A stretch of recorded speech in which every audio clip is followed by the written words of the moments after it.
የትንቢት ቃል የወንጌል አገልግሎት ሳምንታዊ የመጽሐፍ ቅዱስ ጥናት ታዳሚያን በያላችሁበት የጌታችን ኢየሱስ ክርስቶስ ጸጋና ሰላም ይብዛላችሁ።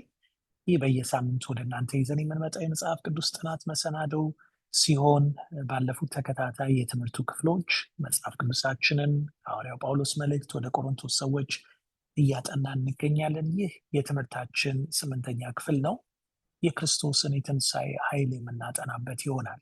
ወደ ውስጥ ገብተን ከማጥናታችን በፊት በጸሎት እንጀምራለን። እግዚአብሔር አፍቃሪ አባታችን እጅግ አድርገን እናመሰግንሃለን። ስለ ቅዱስ ቃል ስለምትረዳን፣ ስለምታግዘን፣ በኃይልና በብርታት ስለምትደግፈን ተመስገን። እግዚአብሔር ሆይ አሁንም በተለየ መንገድ ኃይል እንድትሆነን በቃል ደግሞ እንድታስተምረን ወደ ሀሳብህ ልባችንን ሀሳባችንን እንድታስገባልን ደግሞ እንጸልያለን። በሁሉ አንተ ደግፈን፣ በሁሉ አንተ ምራን። ጌታ ሆይ ይህን ሁሉ ጠየቅነ በጌታችን በኢየሱስ ክርስቶስ ስም አሜን። የክርስቶስ የትንሣኤ ኃይል የሚለውን ጥናታችንን ስንቀጥል መሪ ርዕሳችን ወይም ጥቅሳችን የሚገኘው ከአንደኛ ቆሮንቶስ ምዕራፍ 15 ከ14 እስከ 17 ሲሆን ክርስቶስም ካልተነሳ ከሞቱ ካልተነሳማ እንግዲያውስ ስብከታችን ከንቱ ነው፣ እምነታችንም ደግሞ ከንቱ ናት ይላል ሐዋርያው ጳውሎስ። ምክንያቱም የክርስቶስ ትንሣኤ እውነት ካልሆነ እምነታችሁ ከንቱ ናት፣ እስካሁንም ድረስ በኃጢአታችሁ አላችሁ በማለት ጳውሎስ ይጽፋል። እንግዲህ የሐዋርያው ጳውሎስ መልእክትን በምናጠናበት ጊዜ በግልጽ እንደምንረዳው እንደ ግሪክ ፍልስፍና አስተሳሰብ፣ በተለይ ደግሞ እንደ ፕላቶ አስተምህሮ የሰው ስጋ ክፉና ደግሞ ኢማዋቲ የሆነውን ነፍስ የሚያስር ወህኒ ቤት ተደርጎ ይታሰባል። ከዚህ አስተሳሰብ አኳያ የአካላዊ ትንሣኤ ለግሪኮች እና ለሮማዎች የሚሰጠው ትርጉም ምን ነበር ብለን የጠየቅን እንደሆነ በዚህ ሀሳቢያ በቆሮንቶስ ቤተክርስቲያን ውስጥ በትንሣኤ የማያምን ቡድን እንደነበር እናያለን። ጳውሎስ በቆሮንቶስ መልእክት ውስጥ በ15ኛው ምዕራፍ ይህንን ጉዳይ በሰፊው ሲዳስሰው እንመለከታለን። ይህ ተራ ጉዳይ አይደለም። ለሐዋርያው ጳውሎስ ትንሣኤ ከመዳን ጋር በጥብቅ የተሳሰረ እንደሆነ እንረዳለን። ትንሣኤ ከሌለ ወንጌልን መስበክ ጥቅሙ ምን ላይ ነው በማለት ነው ሐዋርያው ጳውሎስ የሚጠይቅ። ስለዚህ ይህንን ምዕራፍ በምናጠናበት ጊዜ ምዕራፍ 15ን ስናጠና የኢየሱስን ትንሣኤ እንመለከታለን። ታሪካዊው የክርስቶስ ኢየሱስ ትንሣኤ ክስተት ምን ነበር የሚለውን እናጠናለን። በእርግጥ ታሪካዊ ነበር ወይ የሚለውን ጥያቄ እንመልሳለን። የሆነ ነገር ነው ወይስ የተፈበረከ ልብ ወለድ ምናባዊ ነው ወይስ በእርግጥ የሆነ በገሃዱ ዓለም የታየ የሚለውን እንመለከታለን። በመቀጠል ደግሞ የኢየሱስን ትንሣኤ ውጤቶች ደግሞ እናያለን። በእርግጥ የክርስቶስ ኢየሱስ ትንሣኤ የተፈጸመ ድርጊት ከሆነ ውጤቱ ምንድን ነው የሚለውን ደግሞ እንመለከታለን። ክርስቶስ ከሞት ባይነሳ ኖሮስ የሚል ጥያቄም እናነሳለን። ደግሞ በትንሣኤው የተረጋገጡ ነገሮች ምን እንደሆኑ ደግሞ እንመለከታለን።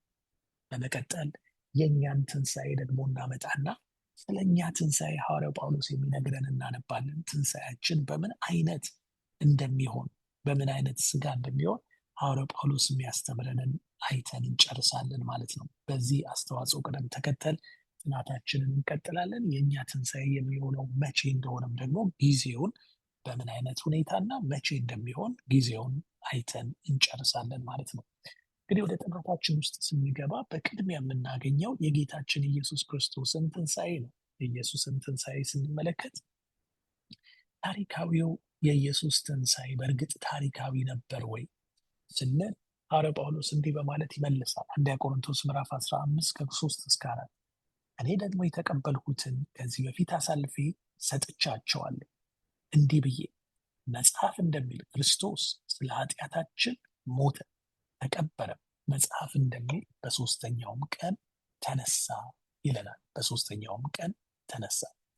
ጳውሎስ ለቆሮንቶስ ሰዎች ስለ ትንሣኤ ያላቸውን ጥርጣሬ ከመዳሰሱ በፊት የወንጌልን አሰራር አስታውሷቸው ነበር። በአንደኛ ቆሮንቶስ ምዕራፍ 15 ከቁጥር 1 እስከ 2 ሄደን በምናነብበት ጊዜ የምናገኘው ይህንን ነው። ሐዋርያው ጳውሎስ እንዲህ ይላቸዋል። አሁንም ወንድሞች የሰበክሁላችሁና የተቀበላችሁትን ደግሞም ጸንታችሁ የቆማችሁበትን ወንጌል ላሳስባችሁ እወዳለሁ። የሰበክሁላችሁ ቃል አጥብቃችሁ ብትይዙ በዚህ ወንጌል ትድናላችሁ፣ አለዚያ ያመናችሁት በከንቱ ነው በማለት ሐዋርያ ጳውሎስ ስለ ወንጌሉ ይነግራቸዋል። ስለዚህ በመጀመሪያ ወንጌል ይሰበካል፣ ሰብኮላቸዋል። ከዚያ በኋላ ደግሞ የሰበከላቸውን ወንጌል ይቀበሉታል፣ ተቀብለውታል። ከተቀበሉት በኋላ ደግሞ በተቀበላችሁት በዚያ ያንን አጥብቃችሁ ብትይዙ፣ ጸንታችሁ ብትቆሙ በወንጌል። ስለዚህ ቀጥሎ የሚመጣው የተቀበልነውን ያንን ጸንተን ልንቆምበት አጥብቀን ልንይዘው ይገባል ማለት ነው። ያን ጊዜ ምን ታገኛላችሁ ይላል? ድህነት ታገኛላችሁ፣ የዘላለም ሕይወት ይሆንላችኋል። ስለዚህ እና የሚሰበከው ወንጌል ምንድን ነው ለሚለው ጥያቄ ደግሞ ሐዋርያው ጳውሎስ በመቀጠል ምን እንደሆነ የሚሰበከው ይጽፋል። በአንደኛ ቆሮንቶስ ምዕራፍ 15 ከቁጥር 3 እስከ 4 ስናነብ ሐዋርያው ጳውሎስ የተሰበከውን ወንጌል ይገልጻል ማለት ነው። ያውም ክርስቶስ ስለ ኃጢአታችን እንደሞተ፣ ክርስቶስ ለኃጢአታችን ሞቷል። ይህ ነው ወንጌል፣ የክርስቶስ ኢየሱስ ለኃጢአታችን መሞት። ደግሞስ ክርስቶስ ኢየሱስ ሞቶ ብቻ አልቀረም፣ ተቀብሯል። ተቀብሮ ብቻ አልቀረም፣ በሦስተኛውም ቀን ተነስቷል።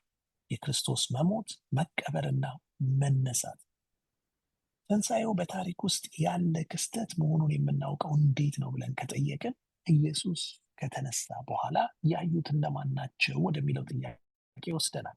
ለዚህ ነው ሐዋርያው ጳውሎስ ቀጥሎ ከቁጥር 5 እስከ 8 ድረስ ክርስቶስ ከሞት በተነሳ ጊዜ ስለ አዩት ሰዎች ይጽፍልናል እንዲህ በማለት ከቁጥር 5 ጀምረን ከዚያም ለኬፋ ታየ፣ ቀጥሎም ለ12ቱ ታየ፣ ከዚያም በኋላ ከ500 በላይ ለሚሆኑ ወንድሞች በአንድ ጊዜ ታየ እያለ የታየላቸውን ይዘረዝራል። ጴጥሮስና 12ቱ በመጀመሪያ ተጠቅሰዋል። ከዛ ደግሞ ከ500 በላይ ለሆኑ ምስክሮች እንደታየ በዚሁ ክፍል ቀርበዋል። ከዛ ደግሞ ያዕቆብና ሐዋርያትን እንዳዩት ቀጥሎ ደግሞ ይናገራል። ያዕቆብና ሐዋርያት ቁጥር 7 ከዚያም ለያዕቆብ ታየ፣ በኋላም ለሐዋርያት በሙሉ ታየ በማለት ይናገራል። በመጨረሻም ከሁሉ እንደ ጭንጋፍ ለሚቆጠር ለእኔ ደግሞ ታየ በማለት ቀጥሎ ደግሞ ለእሱ መታየቱንም ያስቀምጣል። ስለዚህ ወንጌል መጽሐፍ እንደሚል የተከናወነ የእግዚአብሔር ስራ መሆኑን ጳውሎስ ግልጽ አድርጎ ይናገራል። ይህም ማለት አስቀድሞ የተወሰነ እቅድ ነው። ትንሣኤውም በዚህ ውስጥ ዋና ሚና እንዳለው ከዚህ እንረዳለን። የሚጠራጠር ሰው ይኖርን የሚል ጥያቄ ያስነሳል። አዎ፣ እንግዲያውስ በሰዓቱ በሕይወት የነበሩትን የዓይን እማኞች መጠየቅ ይችሉ ነበር። ለዚህ ነው ታይቷል፣ ይኸው የታየላቸው ሰዎች ከመካከላችን አሉ የሚለው ማረጋገጫ ለታሪካዊ ክስተትነቱ ጽኑ የሆነ ማስረጃ የሚሰጥ ሆኖ እናገኘዋለን። ስለዚህ የጌታችን ኢየሱስ ክርስቶስ ትንሣኤ ታሪካዊ ክስተት ነበር ወይ? አዎ ታሪካዊ ክስተት ነበር ማለት እንችላለን። የኢየሱስ ትንሣኤ ውጤቶቹ ታዲያ ምንድን ናቸው? አሁን ቀጥለን የምንመለከተው እሱ ነው። በእርግጥም የክርስቶስ ኢየሱስ ትንሣኤ የተፈጸመ ታሪካዊ እውነት ከሆነ የእሱን ትንሣኤ ተከትሎ ምን መጣ? የእሱ ትንሣኤ ያስከተለው ውጤት ምንድን ነው የሚለውን ነው ቀጥለን የምናየው። ክርስቶስ ከሞት ባይነሳ ኖሮ ብሎ ጳውሎስ የሚጠይቀውም ለዚህ ነው። በቁጥር 14 ላይ ሐዋርያው ይህን ጥያቄ ያነሳል። በእርግጥ ክርስቶስ ካልተነሳ ስብከታችን ዋጋ ቢስ ነው፣ እምነታችሁም ከንቱ ነው በማለት የሚናገረው ለዚህ ነው። የትንሣኤውን ሁኔታ መካድ በክርስትና እምነት ውስጥ ጉድለትን ይፈጥራል። ምክንያቱም ትንሣኤ ሙታን እስከሌለ ክርስቶስ አልተነሳማ ይላል ሐዋርያው ጳውሎስ። እናም ኢየሱስ ከሙታን ካልተነሳ ደግሞ አንደኛ የወንጌሉ ስብከት ትርጉም አይኖረውም። ምክንያቱም የወንጌሉ ስብከት ክርስቶስ ሞቶ ተቀብሮ ተነስቷል የሚል ነውና። ሁለተኛ ደግሞ እምነታችን ከንቱ ይሆናል፣ ጥቅምም አይኖረውም ብሎ ይናገራል። ሶስተኛ ሐሰተኛ ምስክሮች እንሆናለን። ምክንያቱም የታየልን አሉ ብለው እየመሰከሩ ያሉ ሰዎች ስላሉ እነሱ የሰጡት ምስክርነት ሁሉ ውሸት ተደርጎ ይቆጠራል ማለት ነው።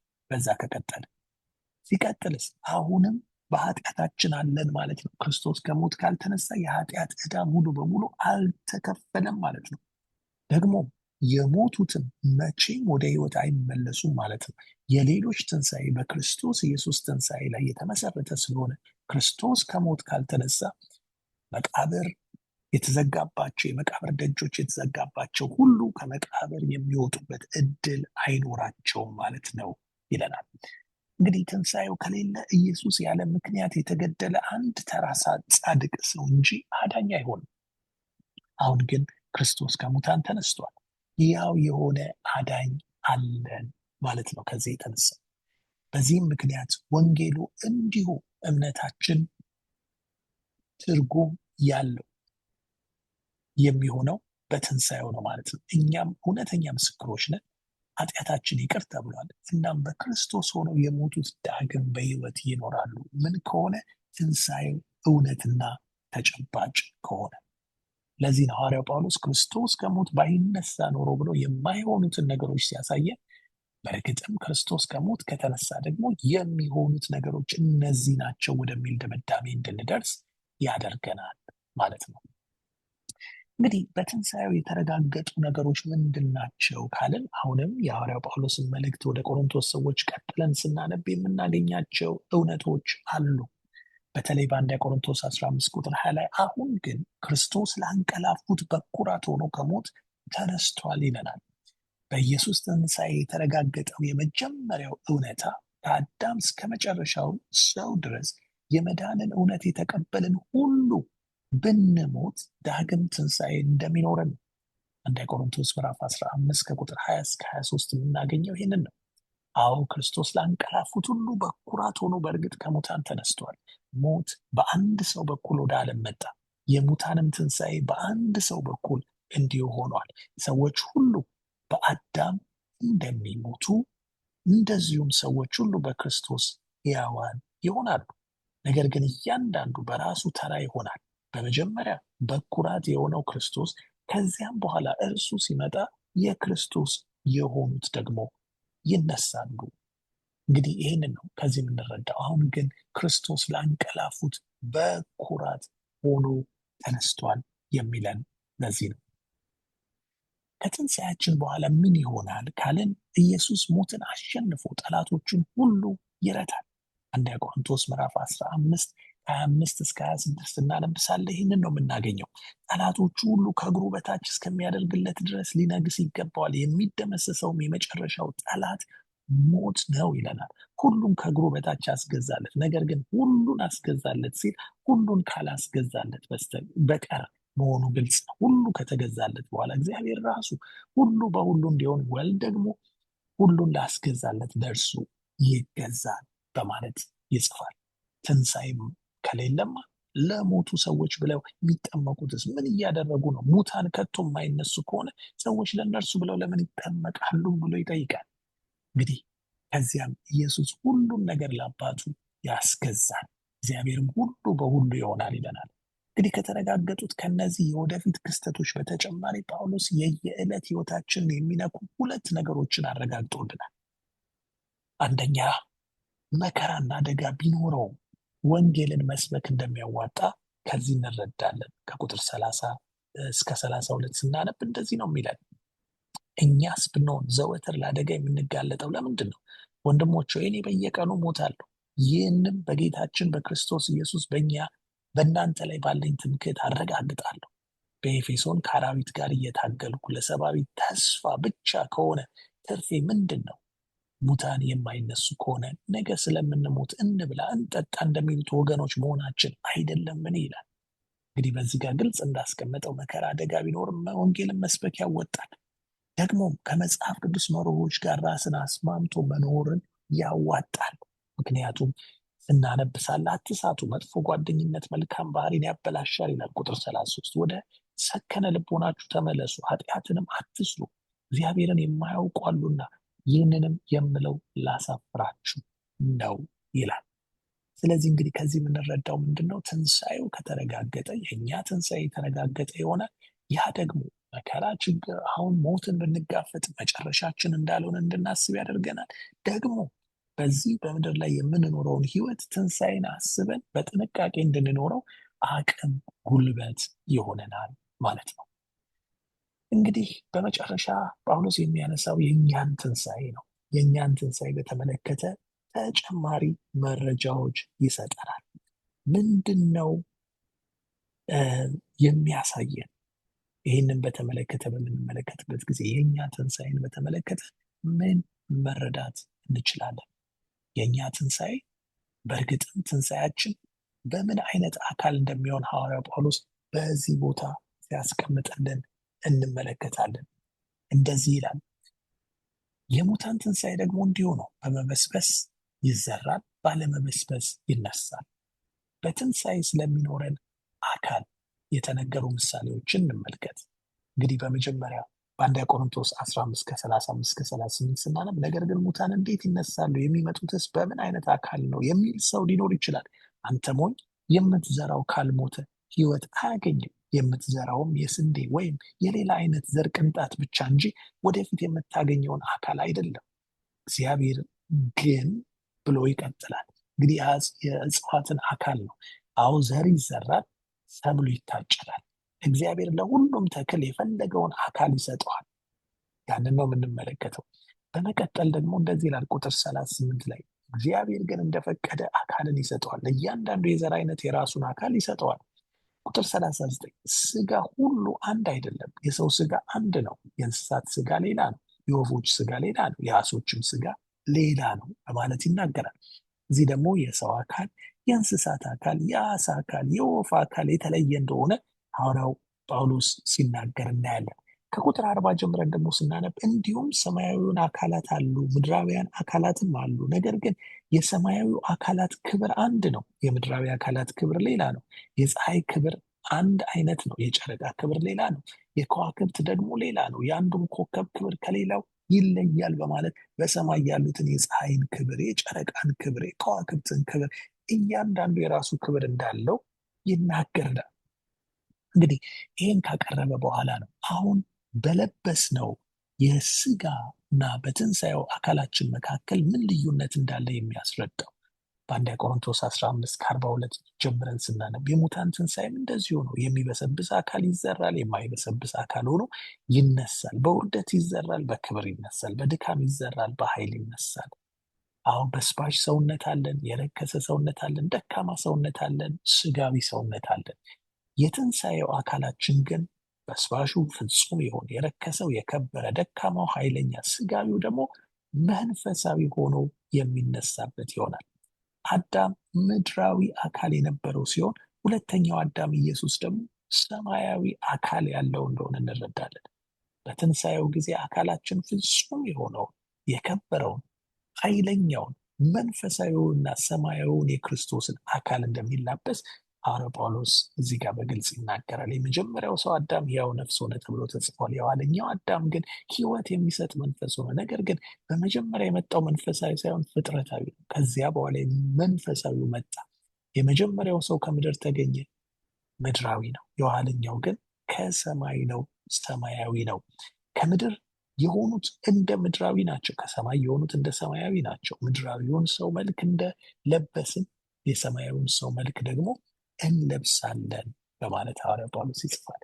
እንግዲህ የእኛ ትንሣኤ የሚሆነው መቼ ነው ለሚለው ደግሞ አሁንም ጳውሎስ በዚህ ላይ መልስ ይሰጠናል። እነሆ አንድ ምስጢር እነግራችኋለሁ፣ ሁላችን አናንቀላፋም፣ ነገር ግን የኋለኛው መለከት ሲነፋ ሁላችን በድንገት በቅጽበተ ዓይን እንለወጣለን ይላል።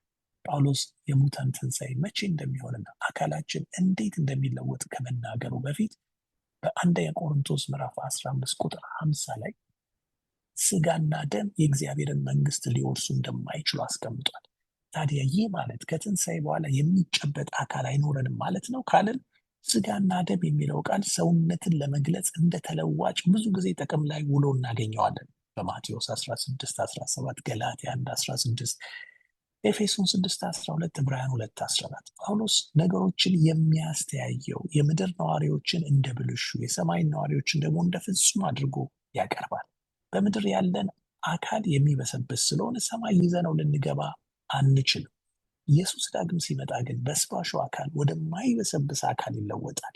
ይህ አካል ኢየሱስ በትንሣኤው የተላበሰው አካል እንደሆነ ደግሞ ጽፎልናል። በተለይ ከ51 ቁጥር ጀምረን ስናነብ እንደዚህ ይላል፣ ይህ የሚሆነው የመጨረሻው መለከት ሲነፋ ያው የማይበሰብሰውን ለብሰን የምንለወጠው ድንገት በቅጽበት ዓይን ነው ይላል። መለከት ይነፋል፣ ሙታን የማይበሰብሱ ሆነው ይነሳሉ፣ እኛም እንለወጣለን።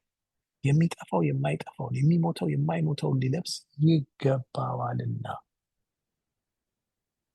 ሞትን በድል ተዋጠ ተብሎ የተጻፈው ያን ጊዜ ይፈጸማል ይለናል። እንግዲህ ኢየሱስ የሚያንቀላፉት ሰዎች እስከ ምጽአቱ ድረስ ብዙ ጊዜ ማለፉ አይቀርም። በኢየሱስ ያንቀላፉ ሰዎች ምጽአቱ ደርሶ እስከሚነሱ ድረስ። ነገር ግን ከሞቱበት ቅጽበት ብዙም ሳይቆይ ኢየሱስ ሲመጣ ይመለከቱታል። ምክንያቱም በሙታንነታቸው የሚያውቁት ነገር አልነበረም፣ አይኖርምና። እንግዲህ ጥናታችንን ስንቋጭ የኢየሱስ ትንሣኤ በእርሱ አንቀላፍተው የመጨረሻውን ትንሣኤ ተካፋይ ለሚሆኑ እንደ ምሳሌ የሚሆን መሆኑን ልብ እንላለን። አዳኙ የተነሳበት አካል መልኩና ያነጋገሩ አኳኋን ተከታዮቹ የሚያውቁት የቀድሞ ኢየሱስ ነበር። በኢየሱስ የሚያንቀላፉት ሁሉ እንደዚህ ይሆናሉ። ደቀ መዛሙርት ኢየሱስን እንዳወቁት እኛም ወዳጆቻችንን ያን ጊዜ እናውቃቸዋለን።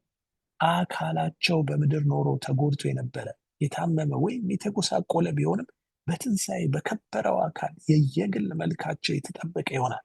እናም ከኢየሱስ ብሩህ ፊት በሚያንጸባርቀው ብርሃን የወዳጆቻችንን መልክ ለይተን የምናውቅበትን እድል እናገኛለን ማለት ነው። ስለዚህ ከዚህ የምንረዳው ትልቁ ነገር እንግዲህ ይሄ ነው። በእርግጥም እግዚአብሔር ለእኛ ለልጆቹ ያዘጋጀልን ትልቅ ተስፋ አለ። ለእኛ ለልጆቹ የሰጠን ትልቅ ዋስትና አለ። እርሱም በልጁ በክርስቶስ ኢየሱስ ትንሣኤ የእኛ ትንሣኤ መረጋገጡ ነው።